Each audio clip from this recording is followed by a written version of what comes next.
নমস্কার সবাইকে, শুভ সন্ধ্যা। সবাই কেমন আছেন? ক্ষেত থেকে উঠানো হয়েছে কুমড়া ফুল দিয়ে বড়া তৈরি করছি। এখানে চালের গুঁড়া, কাঁচামরিচ, লবণ, হলুদ দিয়ে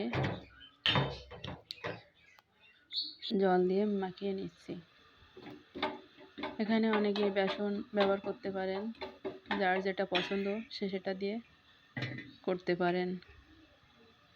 চালের গুঁড়াটা দিলে মুচমুচে ভাবটা ভালো আসে, এর জন্য আমি চালের গুঁড়া দিয়ে করলাম।